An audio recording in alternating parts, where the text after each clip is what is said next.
What's going on, guys? My name is Wade with Tech Daily. So a few weeks ago, I uploaded my full review on the Samsung Galaxy A02, the lowest end entry-level A-series device in Samsung's 2021 lineup, and I had some harsh words about it. In fact, I said outright that you really shouldn't buy it at all. And while about 90% of you guys agreed with me on that, some of you were pretty salty that I offered a negative, albeit honest, opinion about that phone. I just didn't think it was worth the money. Any money, really. And if you want an affordable entry-level Samsung device, that one just ain't it. Instead, I wholeheartedly recommend jumping to the Samsung Galaxy A02s, this phone. Normally, S versions of devices are only slightly better than their non-S counterparts, but in this case, the A02s is multiple times better than the regular. It's absolutely the budget-friendly device you should consider instead. And in this video, I'll not only explain why, but I'll also offer a brief comparison to the regular A02 so you can see the real-world difference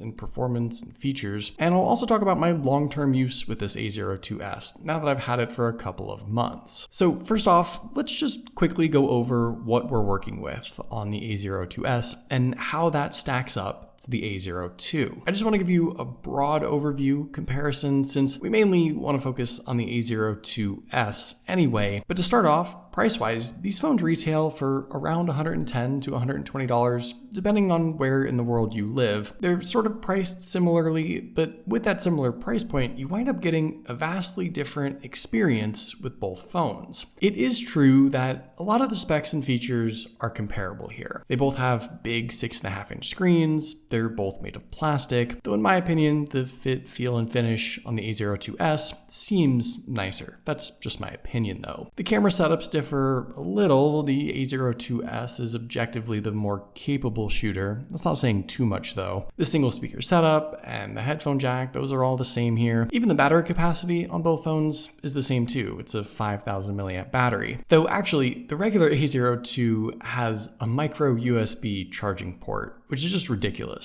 The A02s has USB-C, and that alone I could argue is reason enough to ditch the regular A02. But the really big difference, the definitive deciding factor in choosing the A02s, is in performance. Both these phones are very obviously budget devices, so you kind of have to keep your expectations in check, but 90% of my negative view on the regular A02 had to do with its poor performance, and even the simplest of everyday tasks. While the A02s not only can handle the simple stuff with ease, as any phone should, but you could very well get even more out of this phone than you bargained for. It's not just a very usable entry-level device, but I'd argue that it's surprisingly capable too. Side by side, you can see that not only is the A02 just faster in general, no matter what it is you're trying to do, but the regular A02 oftentimes just borders on unusable in some instances, especially as you start to load up more and more apps. And that's because the regular A02 has a fairly old quad-core MediaTek processor powering it. It's a chipset that came out like 3 or 4 years ago, and it's one that is just horribly underpowered nowadays. The A02s, on the other hand, has the Snapdragon 450 inside. Still very much a budget chipset, but one that absolutely can handle not just the basics, like I said, but even light gaming too, which I'll talk about in a second. Now, like I explained, neither one of these phones is particularly powerful. The Geekbench scores certainly reflect that, and it's fair to assume that with numbers this low and seemingly this close to one another, they could be and should be comparable, but take a closer look at the actual scores. With these numbers being so low,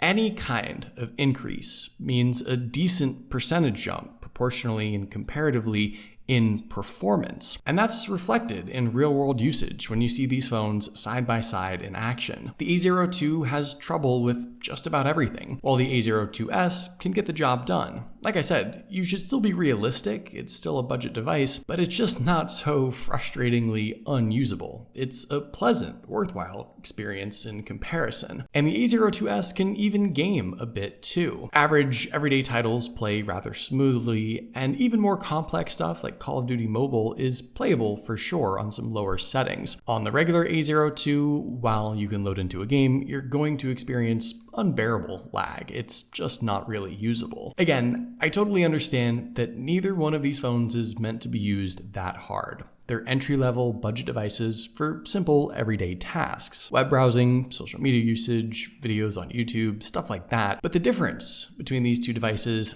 isn't just a minor spec boost or mild performance bump. It's literally the difference between unusable and fully capable. And comparatively, you're getting a phone that is multiple times better in performance with the A02s compared to the A02. It's a strong opinion, I know, but I just don't think it's much of a debate when you see these phones side by side. So enough griping about the regular A02. I'll put it to rest for now and finish off this review by focusing all my attention on the A02s, since that's mainly what this video is all about. And as it is, I think this $110 device still offers a lot, even without a direct comparison. The 6.5-inch display on this thing is great. It's a lot of bang for your buck when it comes to screen real estate in particular. Now, yeah, as a budget device, you're getting just a 720 resolution LCD display, 1600 by 720, 270 pixels per inch, but honestly, it's not a bad viewing experience at all. And I think you're paying for a big display for content consumption more than anything else. This isn't out of the ordinary for an entry-level Samsung device either, and all in all, I don't really have any complaints. The kicker here actually has to do more with some other mid-range devices from Samsung and like Motorola also having 720p displays, like the A12 and Moto G Power and Play. Those $200-ish phones wind up making this $120 phone with the same display actually look like a good value, as weird as that sounds. So all in all, the viewing experience here is decent. The big size is what you're paying for more than anything else, but comparatively, there's this weird potential for some value here. Physically, I already mentioned that this is an all-plastic build. It's not a big deal. Even $700 flagship phones are made of plastic nowadays, but particularly budget phones. The nice thing is you aren't missing anything too important. There's a micro SD card slot on the side. There's a headphone jack, USB-C, like I mentioned. Even the single speaker isn't too bad. Here's an audio sample so you can get an idea.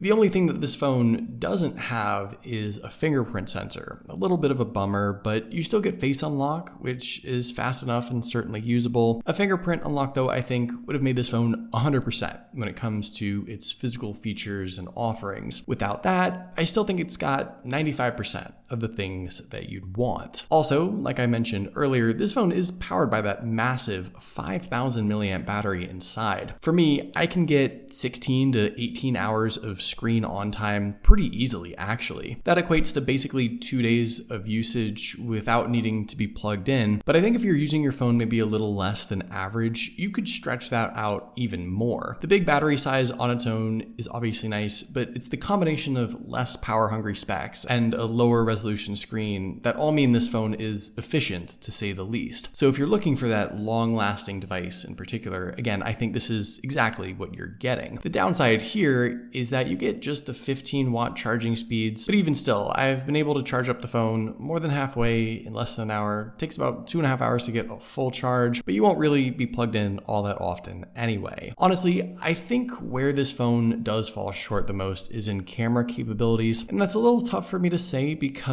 Samsung has made great strides in its camera tech, specifically for the budget devices, but camera tech on smartphones in general has just improved so much, so quickly, especially over the last year or two. And it's now easier than ever to see just how far behind some of these budget phones are now. The main lens on this device is a 13 megapixel f2.2 aperture shooter, and the other lenses are maybe not as useful as they could be, but they're still there. There's the macro lens for super up close photography and a depth sensor for things like portrait pictures. Also, the selfie camera is just a 5 megapixel shooter, which I think is a little bit of a miss. And inside the camera app, it's about as as basic as can be. You get live focus, obviously, a digital zoom, macro, panorama, a limited pro mode, but that's basically it. You still get 1080p video and things like that, but no night mode, no additional video features, no filters, no add-ons, nothing to really get excited about. Now, don't get me wrong, it's certainly enough to work with. And honestly, the results aren't too bad. I think if you need to take a picture with this phone, you can, and everything looks decent as long as the lighting conditions are good. It's just tough to have this sort of a setup when some $200 and $300 phones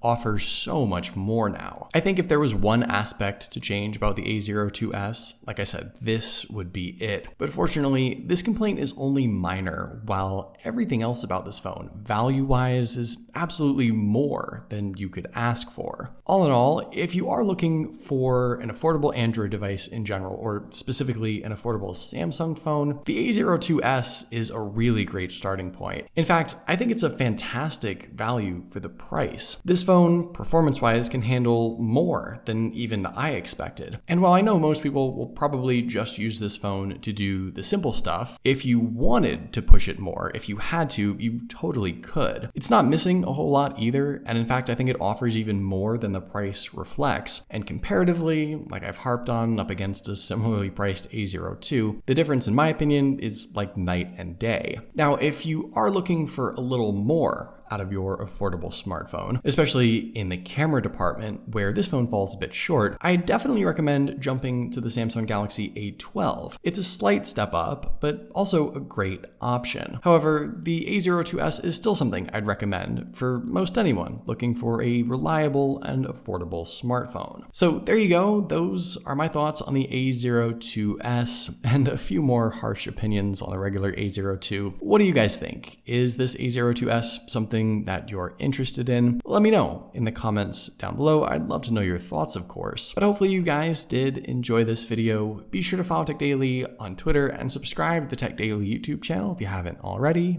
and I'll see you guys later.